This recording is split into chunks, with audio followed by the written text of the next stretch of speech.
बहुत बहुत स्वागत है दोस्तों आप सभी का। आज की ये वीडियो बहुत ज्यादा इंपॉर्टेंट होने वाली है क्लास 12th के पॉलिटिकल साइंस सब्जेक्ट के लिए। इसमें हम बात करेंगे आपकी सेकंड बुक के चैप्टर नंबर 3 के बारे में, जिसका नाम है नियोजित विकास की राजनीति। ठीक है, लेकिन अगर आप अपना नया सिलेबस देखेंगे तो उसका चैप्टर का नाम छोटा कर दिया गया है, 2 वर्ड का।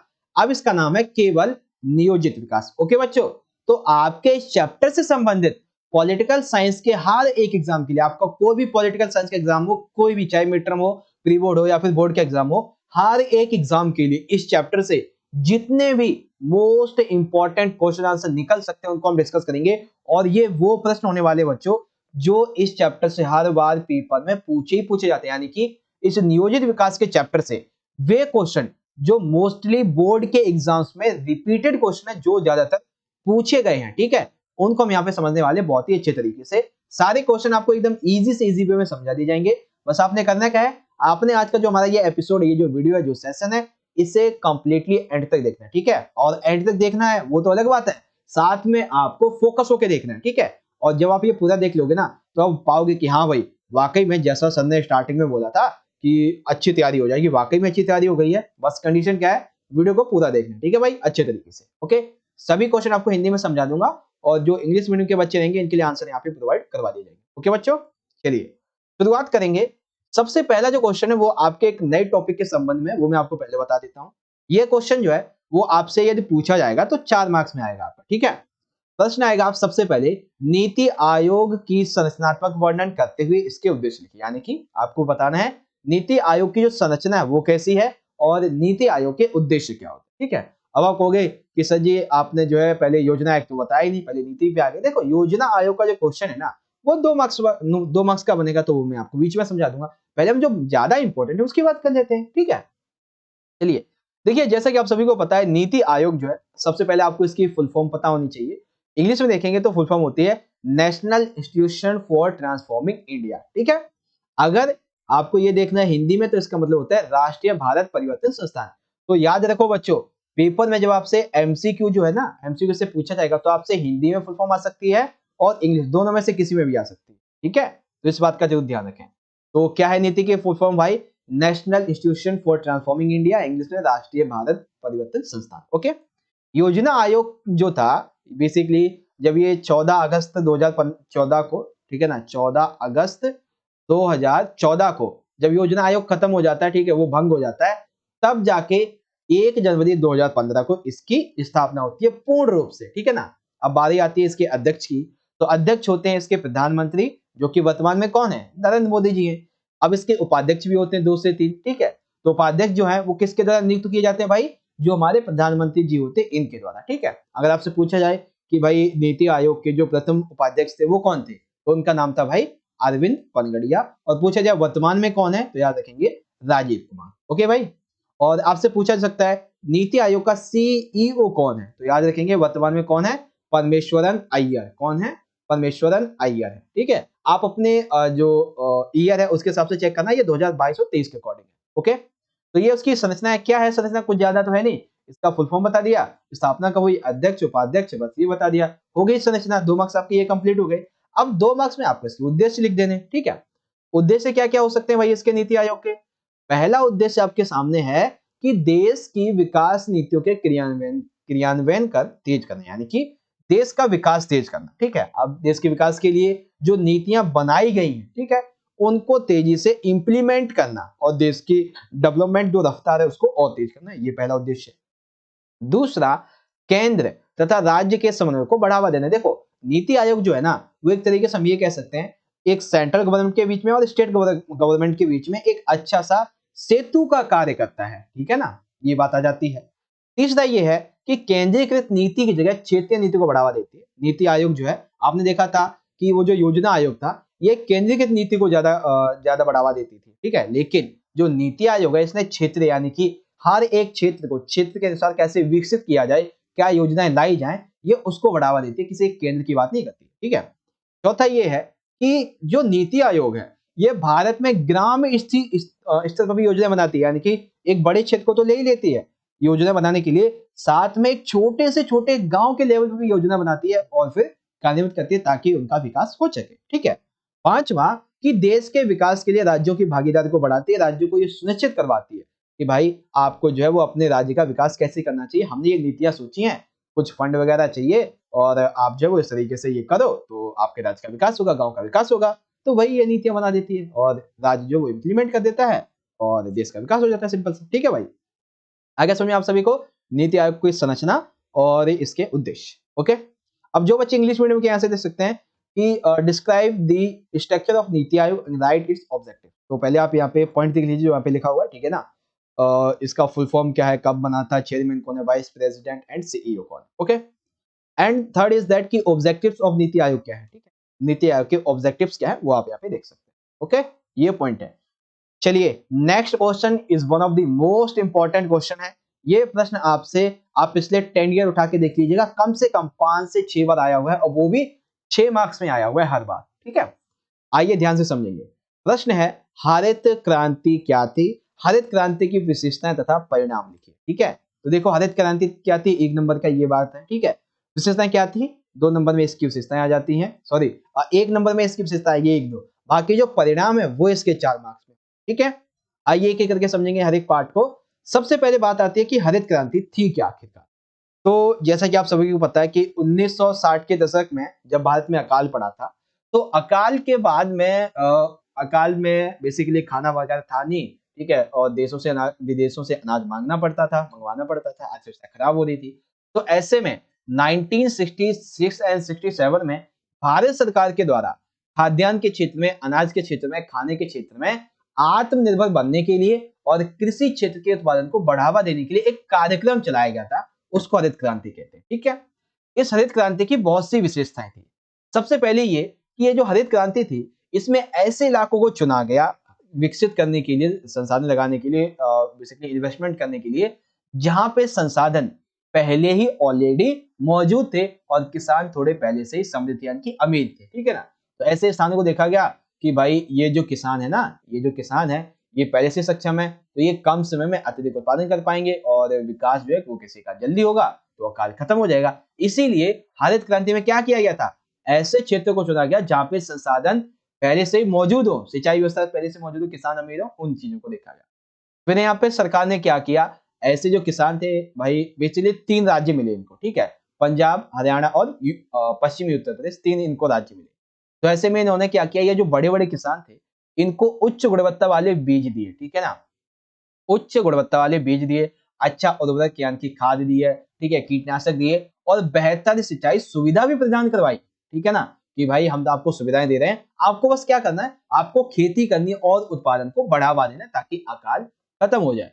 इवन यहां तक कि सरकार ने यह भी कह दिया इन किसानों से कि हम आपको एक निर्धारित मूल्य दे देते हैं, जैसे कि मक्का है, मक्का का एक निर्धारित मूल्य हमने आपको दे दिया कि 10 रुपए हम किलो आपसे खरीद लेंगे, तो मैं आपसे मतलब गवर्नमेंट जो आपसे 10 रुपए किलो में जो भी आपकी मक्का होगी वो आपसे खरीद लेगी। ठीक है ना, यानी कि गवर्नमेंट सिर्फ अपना पैसा लगा रही थी, सारे काम कौन कर रहा था, जो पश्चिमी उत्तर प्रदेश, पंजाब और हरियाणा के जो बेसिकली किसान थे वो कर रहे थे, बड़े बड़े। ठीक है ना, तो इसलिए आप देखोगे जब हम परिणाम की बात करेंगे ना, तो परिणाम इसका जो अच्छा था वो केवल 3 राज्यों को मिला था। आगे चल के अभी आपको बताऊंगा। तो विशेषता क्या थी, ऐसे क्षेत्रों को चुना गया जो जहाँ पे सिंचाई सुविधा पहले से उपलब्ध हो, किसान पहले से अमीर हो, क्योंकि मतलब पहले से समृद्ध हो। तो ये जब समृद्ध है तो सिंपल सी बात है ये उत्पादन में तेजी करेंगे। सरकार ने भी भाई इनको बहुत ज्यादा सहायता दी, अच्छे बीज दिए, उर्वरक दिया, कीटनाशक दिए, सिंचाई सुविधा दी और ये भी कहा कि फसल जब हो जाएगी तो हम आपसे उसे खरीद लेंगे एक सही मूल्य के आधार पर। ठीक है, तो यह हरित क्रांति चल पड़ी और ये हरित क्रांति इतनी ज्यादा सफल हुई कि अब हम इसके सकारात्मक परिणाम पढ़ लेते हैं। ठीक है,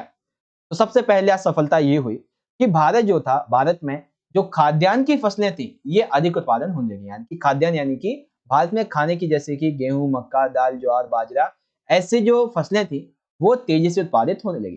तो अब हुआ क्या, जब फसलें ज्यादा उत्पादित होंगी तो इसकी वजह से भारत जो था वो धीरे करके कुछ ही साल में खाद्यान्न के क्षेत्र में आत्मनिर्भर बन गया। यानी कि अब जो है उसे किसी अन्य कंट्री से खाना मंगाने की जरूरत नहीं थी, अनाज मंगाने की जरूरत नहीं थी, बल्कि मंगाने की जरूरत थी नहीं, वो तो अलग बात हो गई।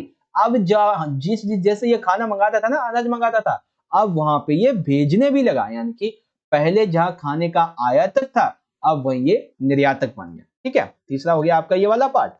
चौथा जाता है कि नकदी फसलें जैसे कि कपास, गन्ना, गेहूं, इन सभी का उत्पादन ज्यादा हुआ क्योंकि ये जो थी वो ज्यादा बेसिकली क्रय किया करती थी, बेची जाती थी ज्यादातर, तो पैसा भी नीचे ज्यादा आता था। ठीक है। पांचवा कि देखो जब सिंपल सी बात है, जब हरित क्रांति हुई है, कृषि में विकास हुआ है, तो कृषि से संबंधित जो उपकरण थे उनका विकास होगा। जैसे मान लेते हैं कि ट्रैक्टर वगैरह हो गए, ठीक है, उनके जो इक्विपमेंट्स होते हैं उसकी बात आ जाती है। तो इक्विपमेंट्स हैं तो उपकरणों का विकास हुआ, उपकरण का विकास हुआ तो जो फैक्ट्री उद्योग थे उनका विकास हुआ। तो इसकी वजह से जो छोटे छोटे गांव के लोग थे उनको रोजगार भी मिला इसी वजह से। ठीक है भाई। लेकिन वो कहते हैं ना कि हर एक सिक्के के ना दो पहलू होते हैं। तो दूसरा पहलू उसका ये था नकारात्मक परिणाम। हुआ क्या? अनुचित लाभ हुआ, क्योंकि पंजाब, हरियाणा और पश्चिमी उत्तर प्रदेश के जो किसान थे बस यही और ज्यादा मजबूत हुए। यानी कि क्या हुआ कि ये किसान पहले से ही अमीर थे, ये और ज्यादा अमीर हो गए। जो गरीब थे वो तो और ज्यादा गरीब हो गए क्योंकि भाई इन्हें लाभ तो मिला नहीं। हुआ यूं कि जब यहाँ पे अत्यधिक रसायन का उपयोग किया गया तो ये भी कुछ लोगों का कहना है कि मिट्टी की जो उर्वरता थी, यानी कि उर्वरक क्षमता, उपजाऊपन क्षमता, उसमें कमी आई है। ठीक है, जिसे बाद में हालांकि सुधार लिया गया था। ठीक है ना। तो ये चीजें इसमें आ जाती हैं कि एक तो अनुचित लाभ हुआ, पूरे देश के किसानों को इसका लाभ नहीं हुआ। आर्थिक समानता, जो पहले से अमीर था किसान वो और अमीर हो गया, गरीब था और गरीब हो गया। और बाकी मिट्टी की जो उपजाऊपन क्षमता थी वो खत्म होती चली गई, लेकिन धीरे धीरे करके इसको वापस ले आया गया। ठीक है भाई। तो ये हरित क्रांति के सकारात्मक परिणाम है, हरित क्रांति के नकारात्मक परिणाम है। सारी चीज समझ गए आप सभी अच्छे तरीके से। ओके, हरित क्रांति क्या है, इसकी विशेषता समझ में आ गई। हरित क्रांति के परिणाम क्या है, सकारात्मक और नकारात्मक, ये समझ में। जो बच्चे इंग्लिश मीडियम के हैं वो यहाँ से देख सकते हैं कि what was green revolution, right the features and result of green revolution. तो ग्रीन रेवोल्यूशन क्या है, ठीक है, ये आप देख सकते हैं। एंड इसके मेनली जो फीचर्स हैं ग्रीन रेवोल्यूशन के वो यहाँ पे आप पढ़िए। ठीक, उसके बाद में इसके जो कॉन्सिक्वेंसेस हैं वो आप यहाँ पे देख सकते हैं। ग्रीन रेवोल्यूशन के पॉजिटिव ये वाले आ जाते हैं आपके टोटल 4, ठीक है ना, वैसे तो 5 है यहाँ पे आप देखेंगे। और फिर आ जाते हैं जो इसके नेगेटिव एस्पेक्ट्स हैं, कॉन्सिक्वेंसेस से जो परिणाम है, अनफेयर एडवांटेजमेंट, इकोनॉमिक की inequality and reducing the fertility of the soil, ये बात आ जाती है। ओके भाई, चलिए देखिए अभी तक जो है हमने चैप्टर का अराउंड जो है 20 से 30% पार्ट कंप्लीट किया है। बट अभी तक जो मैंने आपको समझाया है आई होप आपको अच्छे तरीके से समझ में आया होगा। वीडियो अभी तक की अच्छी लगी तो लाइक करो, और एंड में लाइक करना जब आपको अच्छी लगे, ठीक है ना, और शेयर भी कर दो अपने दोस्तों के साथ में। और साथ ही जब वीडियो एंड हो जाए या फिर अभी आप बता सकते हो कि जो मैंने आपको समझाया वो आपको समझ में आ रहा है या नहीं। ओके भाई, चलिए आगे बढ़ते हैं। हाँ, इंस्टा पे फॉलो जरूर कर लेना, मैसेज कर लेना, ताकि आपके कोई भी डाउट होते हैं अगर मैं यूट्यूब पे आपको रिप्लाई नहीं कर पाता हूँ कमेंट बॉक्स में, तो वहाँ पे आपको रिप्लाई मिल जाएगा। ओके, और टेलीग्राम ग्रुप का भी लिंक आपको डिस्क्रिप्शन बॉक्स में मिल जाएगा, वहां से जाकर ठीक है ज्वाइन कर लीजिएगा। वेल, नेक्स्ट क्वेश्चन एकदम सिंपल सा बात करते हैं। जैसा कि मैंने आपको बताया था ये क्वेश्चन जो है वो श्वेत क्रांति वाला है, 2 मार्क्स का क्वेश्चन, एकदम सिंपल सा। तो इसकी हम बात कर लेते हैं एक बार। श्वेत क्रांति कह सकते हैं, या फिर आपसे ये दूध की क्रांति कही जा सकती है, या फिर आपसे ये पूछा जाता है कि अमूल की क्रांति क्या थी, ये आ सकता है। ओके, ये 2 मार्क्स का प्रश्न है, 2 से 3 बार अभी तक पूछा गया, ज्यादा। ठीक है, फिर देखते हैं कि 1970 के दशक में मिल्क मैन ऑफ इंडिया के नाम से जाने जाते थे कौन? वर्गीज कुरियन। ठीक है ना, आपसे पूछा जा सकता है एमसीक्यू में कि मिल्क मैन ऑफ इंडिया के नाम से किसे जाना जाता है, तो वर्गीज कुरियन को जाना जाता है। बेसिकली वर्गीज कुरियन ने गुजरात का एक शहर था आनंद, ठीक है, तो गुजरात के इस शहर आनंद से एक सहकारी दूध उत्पादन आंदोलन चलाया। अभी उत्पादन आंदोलन क्या था? दूध उत्पादन आंदोलन। इसमें ये क्या करते थे, गांव गांव जाते थे और गांव गांव से दूध इकट्ठा करते थे और उन्हें फिर पैसा देते थे। फिर धीरे धीरे करके क्या किया इन्होंने, डेयरी खोल दी दूध की, और लोगों से कहा कि आप हमारी डेयरी पे आओ, पैसा दूध दो और हम आपको पैसा देते चले जाएंगे। ठीक है ना, आपके जो भी घर में यदि कोई जानवर है वो दूध देता है, जैसे कि बकरी हो गई, गाय, भैंस, ये सारी चीजें, ठीक है ना।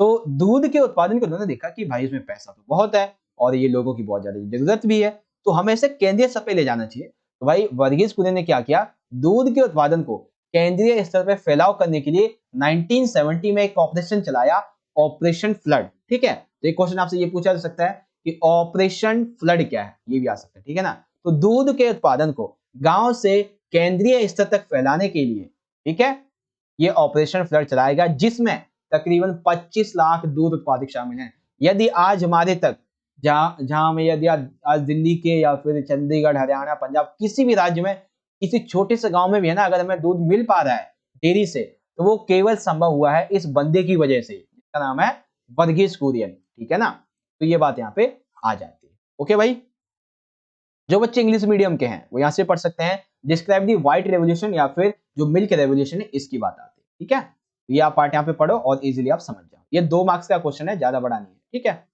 जो बच्चे कह रहे थे सर जी योजना आयोग की बात करो, तो योजना आयोग की हम बात कर लेते हैं। बेसिकली छोटा सा बात है कि योजना आयोग जो है वो ये एक गैर संवैधानिक निकाय है। सिंपल सी बात ये आप समझ लो कि योजना आयोग जो है इसकी स्थापना होती है 15 मार्च 1950 को।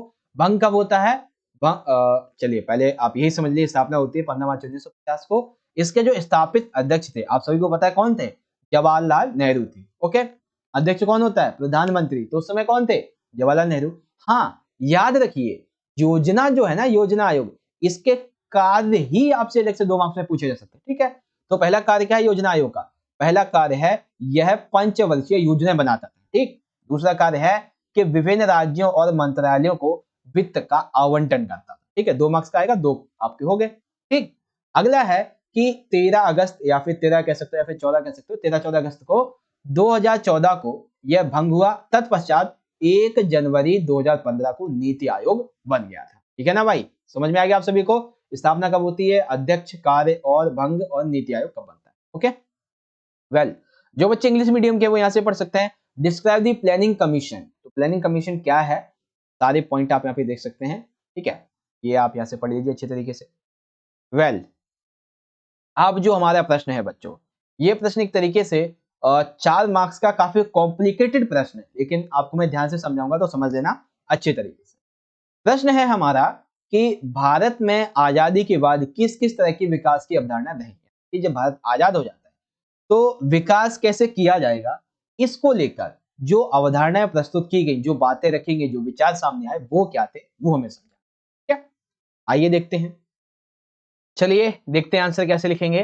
तो देखो, विकास की अवधारणाएं जो थी जब भारत आजाद होता है तो इसकी अलग अलग होती, कोई एक नहीं थी, 2 नहीं थी, 10 से 15 थी, बहुत सारी थी, ठीक है ना। तो हम यहाँ पे कुछ की बात करेंगे जितने में आपको 4 मार्क्स मिल जाए। ओके, तो देखो शुरुआत में क्या हुआ था, जब भारत आजाद होने वाला था तब आजादी के बाद में, ठीक है, आजादी के बाद में जितने भी लोग थे उन्होंने कहा कि हम जो भी फैसले लेंगे आपस में, ठीक है ना, वो उसका मेन मकसद ये होना चाहिए कि देश का आर्थिक विकास किया जाए, ठीक है। देश के आर्थिक विकास से जुड़े हुए फैसले होने चाहिए, ठीक है। कुछ लोगों का मानना ये था कि यदि हमें भाई विकास करना है तो केवल ये जो विकास है वो व्यवसाय के आधार पे, उद्योगपति के आधार पे या फिर किसानों के आधार पे नहीं हो सकता। हमें इसके लिए क्या करना चाहिए, कुछ और तरीके अपनाने चाहिए, ठीक है। तो देखो आपको ध्यान से समझ में आ रहा है ना क्या क्या बातें उठ रही थी। पहली बात ये उठी कि आजादी के बाद में हम जो भी फैसला लेंगे वो देश के आर्थिक विकास से जुड़ा हुआ होना चाहिए, ठीक।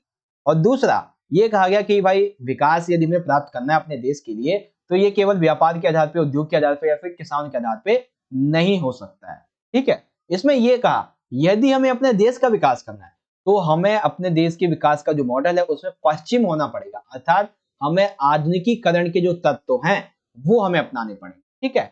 जब ये बातें चल ही रही थी तब तक यहाँ पे विकास के 2 मॉडल हमारे सामने आए। कौन कौन से? एक था उदारवादी जिसे हम पूंजीवादी कहते हैं, और एक था समाजवादी यानी कि जो सोवियत संघ ने अपनाया हुआ था, है ना। तो बहस ये छिड़ जाती है भाई कि आजादी जब मिलेगी भारत को तो उस समय कौन से मॉडल को अपनाया जाएगा? क्या पूंजीवादी अपनाएगा जिसमें औद्योगिकरण पे बल दिया जाएगा, क्या समाजवादी अपनाया जाएगा जिसमें कृषि पर विकास दिया जाएगा, ठीक है। और जब ये बहस चली रही थी इसी दौरान बॉम्बे प्लान आ गया, ठीक है ना। तो 1944 में उद्योगपतियों का एक समूह जो था इसने सरकार से ये आग्रह किया कि भाई यदि देखो नियोजित जो अर्थव्यवस्था है ये चलानी है तो उसके लिए हमें उद्योगों पर थोड़ा बल देना चाहिए, ठीक है। अब सरकार जो थी इतने सारे विचारों को लेकर बहुत ज्यादा कंफ्यूज में थी, यार क्या करें, क्या चुने, क्या नहीं चुने।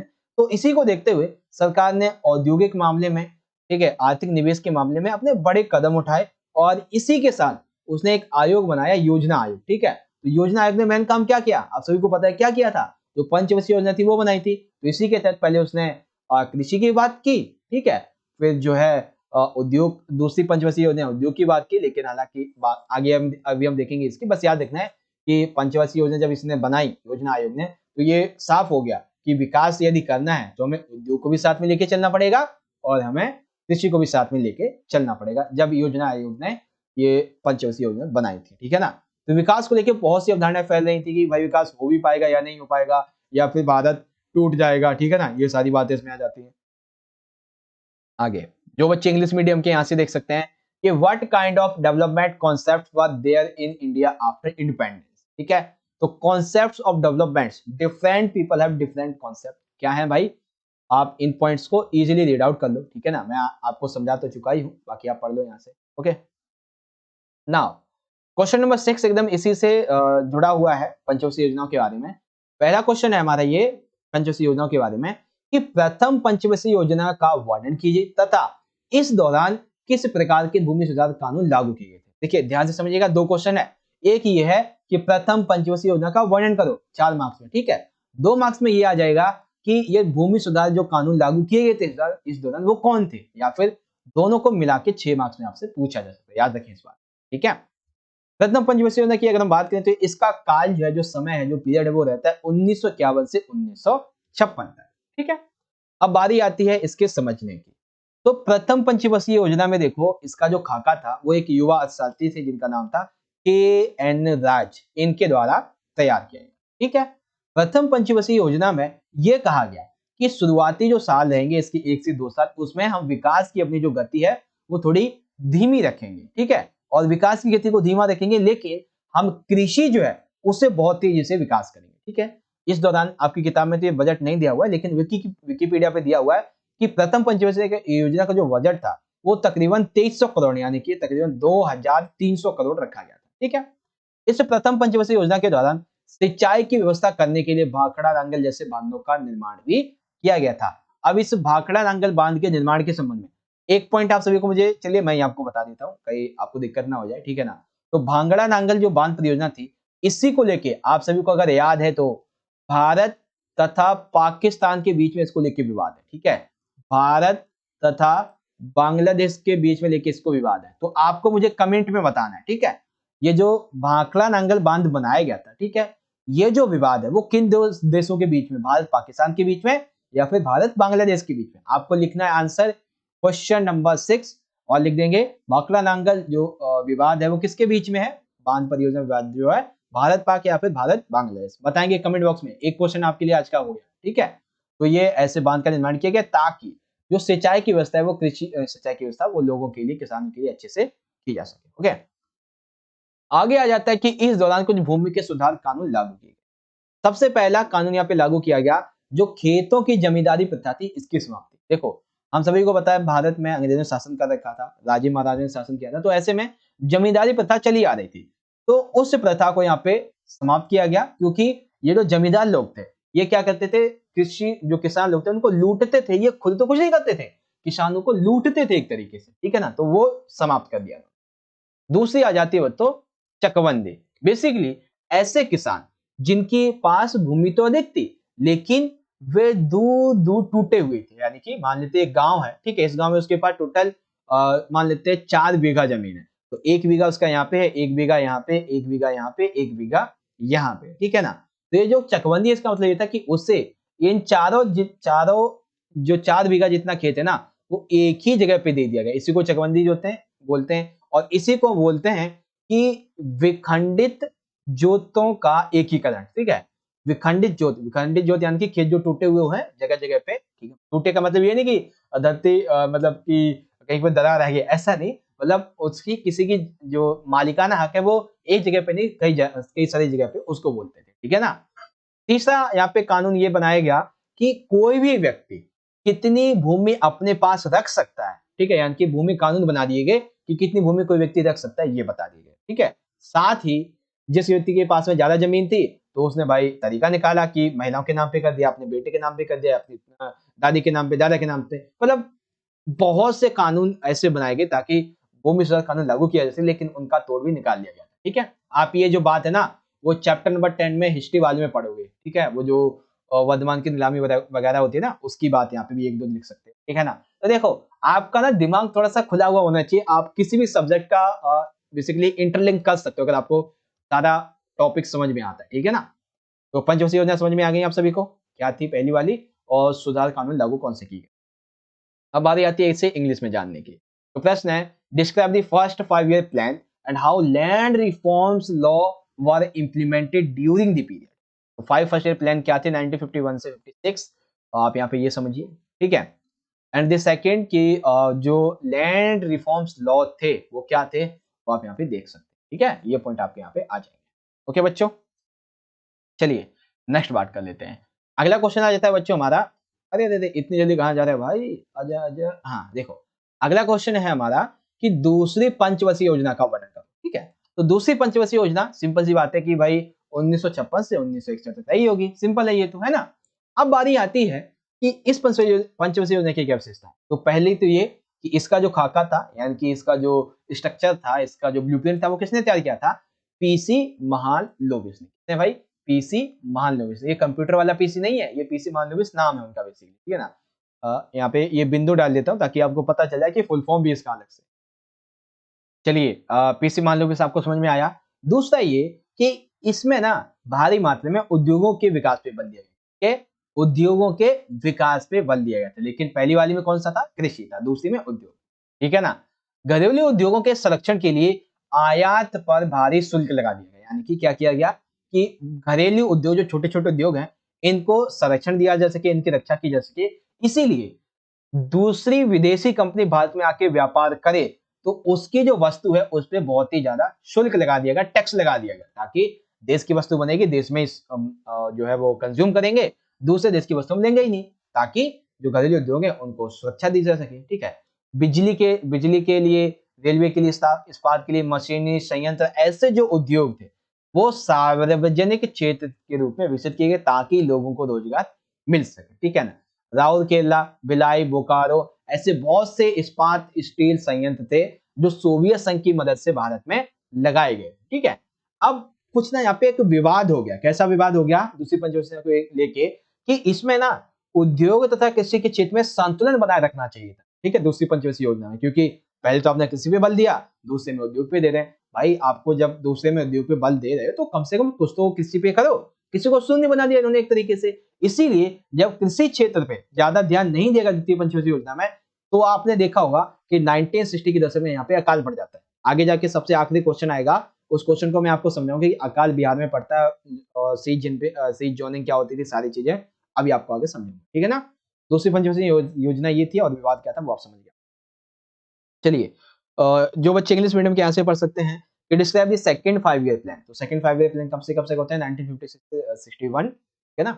और जो पॉइंट है वो आप यहाँ पे देख ही सकते हैं। ओके बच्चों, चलिए आगे बात करते हैं। जैसा कि अब जो क्वेश्चन आ रहा है हमारा, ये प्रश्न एक ऐसा प्रश्न है बच्चों जो आपसे ज्यादातर पूछा गया है। ठीक है ना, 5 से 6 बार आया इस चैप्टर से, जो कि है 6 मार्क्स का। ओके, प्रश्न है कि आजादी के बाद शुरुआती दौर में भारत के द्वारा अपनाए गए मिश्रित अर्थव्यवस्था मॉडल की आलोचना प्रस्तुत कीजिए। ठीक है, प्रश्न क्या है कि भारत जब आजाद होता है तो इसने एक मिश्रित अर्थव्यवस्था का मॉडल अपनाया। हमें पता है इसने ना तो साम्यवादी ना ही तो पूंजीवादी कोई भी मॉडल नहीं अपनाया, बल्कि एक मिश्रित अर्थव्यवस्था का मॉडल अपनाया था। ठीक है, तो ऐसे में इसकी कैसे आलोचना की जाती है वो हमें बतानी है। या फिर इस क्वेश्चन को पता है अलग कैसे पूछा जा सकता है?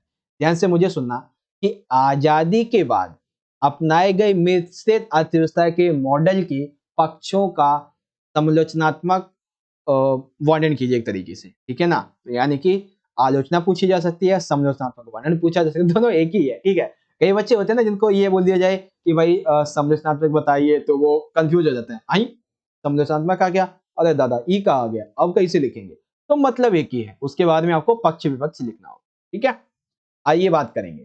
तो मिश्रित जो अर्थव्यवस्था थी इसकी आलोचना जो है, पहले आप ये समझ लो मिश्रित अर्थव्यवस्था थी क्या। तो मिश्रित अर्थव्यवस्था जो है ये भारत वाला अर्थव्यवस्था का एक मिला जुला हुआ रूप था, जिसमें पूंजीवाद के कुछ मॉडल थे, जिसमें साम्यवाद के कुछ मॉडल थे, समाजवाद के कुछ मॉडल थे, मतलब सब कुछ इसमें मिला हुआ था। अब इसका विरोध किया जाता है, तो सबसे पहले विरोध करते हैं दक्षिणपंथी। ठीक है ना, यानी कि लेफ्ट विंग राइट विंग जैसे होते हैं ना, तो वही बात है। जो दक्षिणपंथी होते हैं ये विरोध करते हैं। ठीक है, दक्षिणपंथी किस संबंध में? या पूंजीवाद के संबंध में। तो बेसिकली पूंजीवाद किसका रूप है? पूंजीवाद एक तरीके से निजी क्षेत्र का रूप है। ठीक है ना, तो ये जो दक्षिणपंथी होते हैं ये क्या कहते हैं? ये कहते हैं कि भाई निजी क्षेत्र जो है इसके विकास के लिए पर्याप्त जगह नहीं दी गई है ताकि ये विकास कर सके। ठीक, दूसरा ये जो दक्षिणपंथी इनका कहना ये है कि गवर्नमेंट जो है इसने सार्वजनिक क्षेत्र को ताकतवर बनाया है, ठीक है, जबकि निजी क्षेत्र को इसने कमजोर किया है। ओके, तीसरा ये है कि इसने लाइसेंस तथा परमिट जो प्रणाली है इसको अपनाया है। इसकी वजह से जो निजी उद्योग है, निजी जो स्थान है, उसमें बहुत ज्यादा लोडेड का है, जबकि निजी को और ज्यादा बढ़ाया जाना चाहिए था, लेकिन इसने लाइसेंस तथा परमिट प्रणाली जो थी वो और ज्यादा मजबूत कर दी, और ज्यादा नियम ला दिए, ठीक है ना। तो इसकी वजह से व्यापार नहीं हो पा रहा है हमारा, ये बात इन्होंने कही।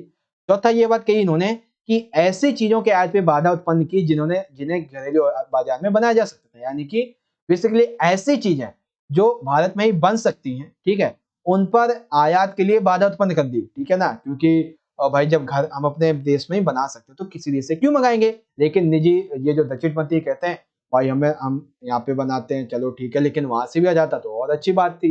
ये कहते हैं कि भाई ऐसा नहीं करना चाहिए था इंडिया को, ठीक है। पांचवा ये है कि निजी क्षेत्र के पास में अपने उत्पादों की गुणवत्ता सुधारने अथवा उन्हें सस्ता करने की कोई हड़बड़ी नहीं है, क्योंकि देखो जब हम खुद ही हमारा मतलब हम जो भी बनाते हैं, ठीक है, वो खुद ही कंज्यूम कर लेते हैं, तो ऐसे में क्या है कि कोई निजी क्षेत्र जो है, निजी कंपनी, वो अपनी गुणवत्ता को सुधार करने की जरूरत पाएगी जब उसके सामने कोई कंपटीशन नहीं होगा।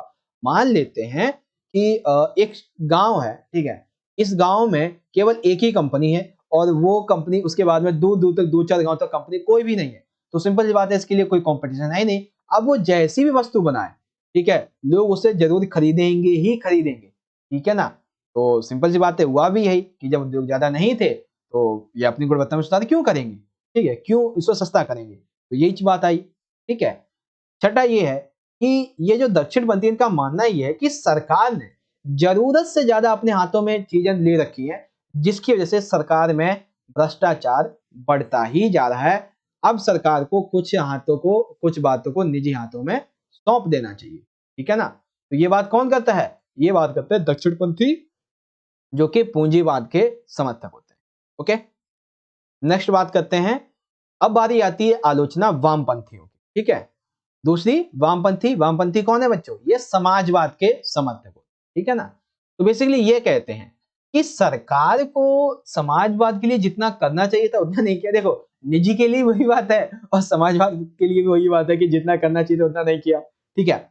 समाजवाद के बारे में ये कहते हैं कि जनता की शिक्षा को लेके, नागरिकों की शिक्षा को लेके, नागरिकों को, जनता को चिकित्सा को लेके, ठीक है ना, भारत ने कुछ खास धनराशि खर्च नहीं की है। अगर वो ऐसा करती तो आज के टाइम पे बहुत से लोग शिक्षित होते, चिकित्सा ले रहे होते, ठीक। तीसरा ये है कि सरकार ने सिर्फ निजी क्षेत्र में मुनाफा कमाने के लिए मदद की है, ठीक है। ये निजी का विरोध करते हैं कि सरकार ने केवल मुनाफा कहां पे लगाया है, मतलब केवल कहां पे निवेश किया है, निजी क्षेत्र में, ताकि अब देखो निजी क्षेत्र है तो वहां से इनको बहुत ज्यादा आय मिलती है, टैक्स मिलता है, इसीलिए ऐसा मानती है लोग, ठीक है ना। साथ ही ये लोग कहते हैं कि भाई सरकार ना अपने कामों से भाई पीछे हट रही है, सरकार को जो गरीब लोग हैं इनकी मदद करनी चाहिए, लेकिन ऐसा नहीं कर रही है। पांचवा कि सरकार की वजह से एक नया मध्यम वर्ग जो है ना वो उठ खड़ा हुआ है। नया मध्यम वर्ग अर्थात कि ऐसा वर्ग जो बेसिकली मोटी तनख्वाह लेता है और काम भी कुछ नहीं करता है, अन्य बहुत सी सुविधाओं को भोग रहा है, लेकिन वहीं दूसरी ओर एक ऐसा छोटा सा वर्ग उठ खड़ा हुआ है जो बहुत ज्यादा गरीब है, एक टाइम का खाना भी नहीं है उसके पास में, है ना। तो ये आलोचना कौन करता है, समाजवादी यानी कि वामपंथी करते हैं, सिंपल सा है भाई। ओके, देखिए जितना हो सकता है मुझसे कि सिंपल से सिंपल तरीके से आपको समझाओ, एकदम बेसिक से कॉन्सेप्ट से, वो मैं आपको समझा देता हूं, ठीक है भाई। आलोचना सबसे पहले दक्षिणवादी यानी कि पूंजीवाद, ओके। दूसरी आलोचना समाजवाद, ये आप समझ गए, ओके। नेक्स्ट बात करते हैं। अब बारी आती है इंग्लिश मीडियम में कि present the critic of the mixed economy model adopted by India in the initial period after independence। तो आइए देखते हैं भाई। सबसे पहले आपको पता होना चाहिए कि मिक्स्ड इकोनॉमी का मीनिंग क्या है, उसके बाद में इसको लेके क्या क्या क्रिटिसिज्म हुआ। सबसे पहले राइट विंग की बात करते हैं, ये बेसिकली कैपिटलिज्म की बात करते हैं, ठीक है। राइट विंग यानी कि दक्षिणपंथी यानी कि कैपिटलिज्म, ठीक है। अभी क्या क्या बातें करते हैं, क्या इनके सिद्धांत हैं, वो आप यहाँ पे पढ़िए, ओके। दूसरी बात यहाँ पे आ जाती है जो लेफ्ट विंग है, ठीक है ना, क्रिटिसिज्म लेफ्ट विंग यानी कि सोशलिज्म की बात करते हैं यहाँ पे। तो इस संबंध में आप ये पॉइंट यहाँ पे पढ़ लीजिए, ठीक है ना। लेफ्ट विंग राइट विंग आपको समझ में आ गया। नेक्स्ट बात करते हैं। नेक्स्ट बात करने से पहले फिर से वही लाइक शेयर सब्सक्राइब वाली बात आ चुकी है, ठीक है। लाइक करो, शेयर करो, सब्सक्राइब करो, फॉलो करो, कमेंट करो और जो भी है कर लो, ठीक है। चलिए पीडीएफ में आ जाता है कभी कभी ये चीजें। आगे अब बारी आती है अगले क्वेश्चन की। अगला क्वेश्चन है, देखिए अभी तक हमने देखा था निजी क्षेत्र के लिए, ठीक है। अब बारी आ जाती है कृषि बनाम उद्योग, ठीक है ना, कृषि के विकास के संबंध में, ठीक है, कृषि बनाम उद्योग के विकास को लेकर जो विवाद हुआ है वो बताना है, यानी कि इसके पक्ष में हमें बातें बतानी है और हमें इसके विपक्ष में बातें बतानी है, दोनों बतानी है, ठीक है ना। तो आइए समझते हैं क्या मतलब है इसका। कृषि बनाम उद्योग, बेसिकली कृषि बनाम उद्योग में ये बात की जाती है कि अर्थव्यवस्था में कृषि या उद्योग को प्राथमिकता दी जाए, इसकी बात की जाती है, ठीक है ना। यानी कि अर्थव्यवस्था में कृषि को प्राथमिकता दी जाए या फिर जो है वो उद्योग को प्राथमिकता दी जाए, ये इसमें बात कही जाती है, ठीक है ना, कृषि बनाम उद्योग में।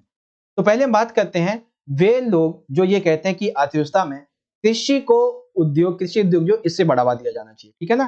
तो कृषि बनाम उद्योग की हम बात कर रहे हैं पक्ष की, ठीक है। अगला क्वेश्चन क्या है हमारा कि कृषि बनाम जो उद्योग है इसको लेकर विवाद की हम बात कर रहे हैं, ओके। तो कृषि बनाम उद्योग का मतलब क्या हो गया, सिंपल सा, कि अर्थव्यवस्था में देश के विकास के लिए हम कृषि को चुने या फिर उद्योग को चुने, ठीक है। तो वे लोग जो उद्योग की बात, जो कृषि की बात करते हैं उसके हम पक्ष की बात करेंगे पहले। तो बात ये आती है कि जब दूसरी पंचवर्षीय योजना लागू की गई तो ये देखा गया कि भाई इसमें उद्योग और जो कृषि है इसका संतुलन बनाए रखना चाहिए, ठीक है। अब जब संतुलन नहीं बनाया गया है तो इसकी वजह से क्या हुआ, कृषि क्षेत्र में जब ध्यान नहीं दिया गया तो इसकी वजह से क्या हुआ, खाद्यान्न संकट उभरने लगा था। अब जब ये खाद्यान्न संकट उभरने लगा तो बहुत से नेताओं ने इसका विरोध किया। गांधीवादी अर्थशास्त्री जिनका नाम था जीसी कुमारप्पा, इन्होंने कहा कि हमें अर्थव्यवस्था के लिए एक ऐसा वैकल्पिक योजना लेके आना चाहिए जो ग्रामीण औद्योगिकरण पे ज्यादा जोर दिया। यानी कि ये कहते थे हमें योजना, देश के विकास के लिए एक ऐसी योजना चाहिए जिसमें जो ग्रामीण लोग हैं इनका औद्योगिकरण किया जा सके, ठीक। वहीं चौधरी चरण सिंह का कहना यह था कि नियोजन में कृषि में रखने के समर्थक थे, यानी कि नियोजन में कृषि जो है इसे केंद्र रखा जाना चाहिए ताकि कृषि का विकास किया जा सके, ठीक। और चौथा ये कि भाई नियोजन से शहरी और औद्योगिक तबके समृद्ध हो रहे हैं जिसकी कीमत किसानों को और ग्रामीण जनता को चुकानी पड़ रही है। यानी कि लोगों का तीसरा जो समूह था उसका मानना यह था कि जिस तरीके से अर्थव्यवस्था नियोजित होती जा रही है, उद्योग बढ़ते जा रहे हैं, इन सब की जो कीमत है वो छोटे छोटे उद्योग वालों को, कृषि किसानों को, गांव के लोगों को चुकानी पड़ रही है, ठीक है ना। इसीलिए हमें उद्योग के विकास पर ध्यान देना चाहिए, ये ठीक है, लेकिन कृषि को हमें बिल्कुल छोड़ना नहीं चाहिए, उसका विकास करना चाहिए। अब फैक्ट्री में काम करने वाला मजदूर खाना ही नहीं खाएगा तो काम कैसे करेगा, ठीक है ना। और खाना कहां से आएगा, अनाज कहां से निकलेगा, धरती से। धरती में कौन हल चलाता है, कौन काम करता है, किसान करता है। तो किसान को जब प्रोत्साहन नहीं मिलेगा तो वो क्यों करेगा, ठीक है ना, ये बात आ जाती है। अब आगे बारी आती है इसके विपक्ष की। तो कुछ लोग जो वो ये मानते हैं कि भाई औद्योगिक उत्पादन की वृद्धि से गरीबी के मकड़जाल से छुटकारा मिलेगा। गरीबी का मकड़जाल, इसका मतलब क्या है, इसका मतलब ये है कि गरीबी में जो ये भारत चला आ रहा है उससे छुटकारा मिले, ठीक है। तो यानी कि जो विपक्षी हैं कृषि के, वो क्या कहते हैं कि हमें उद्योग के उत्पादन में बल देना चाहिए क्योंकि इससे लोगों को रोजगार मिलेगा, लोगों की गरीबी खत्म होगी, ठीक है ना। साथ ही राज्य ने भूमि सुधार के संबंध में, ग्रामीण इंजनों के बीच के संबंध में संसाधन के बंटवारे के लिए जो कानून बनाए हैं ना वो सही नहीं है, ठीक है ना, ये कहते हैं ये सही नहीं है। तीसरा ये कहते हैं सरकार चाहे कितनी भी कोशिश कर ले, ठीक है ना, नियोजन के लिए कितनी भी कोशिश कर ले वो असफल ही रहेगी, ठीक है ना। देखो बेसिकली होता है कि गवर्नमेंट जो है वो अपनी नीतियां लागू तो कर देती है, ठीक है, लेकिन लागू करने के बाद में वो पूरी तरीके से बेसिकली इंप्लीमेंट नहीं हो पाती है। क्यों नहीं हो पाती हैं, क्योंकि भूमि संपन्न तबके के पास सामाजिक राजनीतिक ताकत होती है। इसीलिए ऐसे लोगों ने यह कहा कि सरकार कृषि पे चाहे हजारों लाखों करोड़ों रुपया खर्च कर ले, ना ना ना ना ना ना ना, वो यहाँ पे इसे विकसित नहीं कर सकती है। इसीलिए हमें उद्योगों के विकास पे बल देना, ठीक है। उद्योगों के विकास पे बल दोगे तो नागरिकों को भी रोजगार मिलेगा, अर्थव्यवस्था भी मजबूत होगी, ठीक है भाई, आ गया समझ में। चलिए आगे बात करते हैं। तो ये आपको समझ में आ गया होगा अच्छे तरीके से कि कृषि बनाम उद्योग को लेके पक्ष की बात और इसके लेके विपक्ष की बात। नेक्स्ट बात कर लेते हैं, what was the controversy regarding agriculture versus industry. तो एग्रीकल्चर वर्सेस इंडस्ट्री में ये आ जाती है इसके पक्ष, ठीक है ना, यानी कि ये आ जाती है इसके फेवर में, ठीक है ना, ये फेवर में बात आ जाती है और ये दूसरी जो है इसके अगेंस्ट में बात है, ठीक है भाई, ये चीज यहाँ पे है।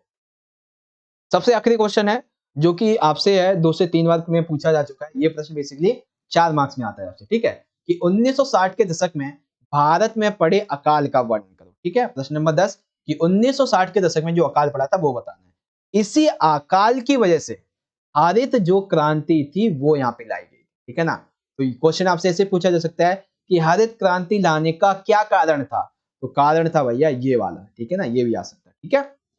तो आंसर लिखेंगे कि खाद्यान्न संकट 1960 का, और इसमें जो सबसे ज्यादा प्रभावित क्षेत्र था वो था बिहार, ठीक है। पहले पूरे देश की बात करेंगे, फिर बिहार की बात करेंगे। बेसिकली 1965-67 के बीच में देश के कई ऐसे हिस्से थे जहाँ पे सूखा पड़ गया, बारिश नहीं हुई इसकी वजह से, ठीक है। अब ये तो सूखा पड़ा, वो तो बात अलग रही। इससे पहले भारत चाइना का 1961 का जो युद्ध हुआ था, भारत पाकिस्तान का 1965 का जो युद्ध हुआ था, इसकी वजह से भारत की आर्थिक स्थिति बहुत ज्यादा बिगड़ी थी, एवं भारत में विदेशी जो मुद्रा थी वो भी कमी होने लगी थी, जिससे कि व्यापार किया जा सकता था, ठीक है ना। लेकिन अब वो है ही नहीं, तो इसके लिए क्या हुआ, इसके परिणाम स्वरूप जब सूखा पड़ गया है, विदेशी मुद्रा खत्म हो रही है, ठीक है, कृषि हो नहीं पा रही है अच्छे, तो सिंपल सी क्या होगा, खाद्यान्न की कमी होने लगी, ठीक है ना। अनेक भागों में देश के अकाल जैसी स्थिति बनी, सभी जिलों में खाद्यान्न का अभाव बढ़ने लगा, साथ ही अनाज का उत्पादन अब खाने लायक भी नहीं हो पा रहा था, कुपोषण फैलने लगा, भूखमरी फैलने लगी, मौतें होने लगी, चाहे इंसान हो जानवर हो, बहुत से इंसानों की जानवरों की केवल खाना ना मिलने की वजह से मौतें होने लगी, ठीक है ना। तो क्या हुआ, सूखा पड़ा, युद्ध से हम उभर नहीं पाए, विदेशी मुद्रा का संकट हो गया, इसलिए खाद्यान्न की कमी हुई, इसकी वजह से अकाल पड़ गया, ठीक है। जब अकाल पड़ा तो खाद्यान्न का अभाव हुआ, खाद्यान्न का अभाव हुआ तो खाद्यान्न इतना भी नहीं था कि खाया जा सके, ठीक है ना। इससे कुपोषण फैला, भुखमरी फैली, लोगों की मृत्यु होने लगी। इसी में सबसे ज्यादा जो प्रभावित क्षेत्र था वो कौन था भैया, सबसे ज्यादा प्रभावित क्षेत्र था यहाँ पे बिहार। कौन था, बिहार। तो 1967 में बिहार में मृत्यु दर पिछले साल की तुलना में 34% बढ़ गई। मान लेते हैं पिछले साल यदि जो मृतकों की संख्या वो 100 रही है, तो इस साल 1967 में 134 लोग मरे, और ये 34 लोग जो मरे हैं ना, ये किस वजह से मरे हैं, भुखमरी की वजह से, खाना ना मिलने की वजह से मरे थे, ठीक है ना। तो ये बात आ जाती है, पहला पॉइंट ये हो गया। दूसरा ये कि बिहार में एक तो खाद्यान्न था नहीं, और जो भी अनाज था उसकी भैया कीमत तो इतनी ज्यादा बढ़ गई कि कुछ पूछो मत, ठीक है। जो चावल गेहूं, ठीक है ना, आपको पहले अकाल से पहले नॉर्मली मिलता था 50 रुपए किलो, ठीक है, चावल, ठीक है ना, 50 नहीं तो मान लेते हैं 20 रुपए किलो। अब अगर आप जाके देखो इस 1967 में, वही आपको 100-200 रुपए की देखने को मिलेगा, ठीक है। एक चीज आपको मैं और बताता हूँ, एक बेसिक सा कॉन्सेप्ट है, ये बात उस समय की है जब शायद केदारनाथ धाम पे, आपको पता होगा कि 2000 शायद 14 या 15 की बात है मेरे हिसाब से, मुझे कंफर्म याद नहीं है, जो विध्वंस हुआ था। तो उस समय अ, ज्यादातर मैंने कुछ ऐसी न्यूज देखी थी, ठीक है, और मैंने उस घटना को जब हुई थी, तो जब मैं तकरीबन रहा हूँगा अभी से अ, 8 से 10 साल की बात पहले की बात है, तो मैं रहा हूँगा छोटा सा, लेकिन मैंने उस टाइम पे इस चीज को ऑब्जर्व किया था कि वहां पे जो महंगाई थी ना वो ऐसी थी कि वहां पे एक एक पानी की जो बोतल थी ना, वो भी 100-100 रुपए में, 200-200 रुपए में बेची जा रही थी, ठीक है ना। एक एक खाने का जो पैकेट है ना, वो कम से कम 150-200 रुपए में बेचा जा रहा था, ठीक है। एक तरफ ये लोग थे, वहीं दूसरी ओर कुछ अन्य ईमानदार लोग आए, उन्होंने फ्री में वे लोग जो अब घायल हुए थे उनको ट्रीटमेंट दिलवाते थे, गवर्नमेंट भी अच्छा कार्य कर रही थी, लेकिन वो थे ना कुछ असामाजिक तत्व, वो इसी चीज का फायदा उठाते हैं कि कब ऐसा विध्वंस हो, कब हम जाके ऐसा फायदा उठाएं, ठीक है ना। तो वही चीज है कि जब खाद्यान्न ये अकाल पड़ा ना, तो ऐसे में जो चीज हमारे पास थी पहले से ही, वो और ज्यादा 10 गुना ज्यादा महंगी हो गई। कितनी, 10 गुना ज्यादा महंगी हो गई, ठीक है। यहाँ पे बात हो गई। अब यहाँ पे क्या हुआ कि बिहार में ना शोनिंग, या फिर ये कह सकते हैं कि इलाकाबंदी नीति इंप्लीमेंट कर दी गई। क्या इंप्लीमेंट कर दी गई कि बिहार जो है विभिन्न राज्यों के बीच में अब व्यापार नहीं करेगा, ठीक है। शोनिंग यानी कि इलाकाबंदी नीति क्या होगी कि बिहार जो है वो अब किसी अन्य स्टेट के साथ में व्यापार नहीं करेगा।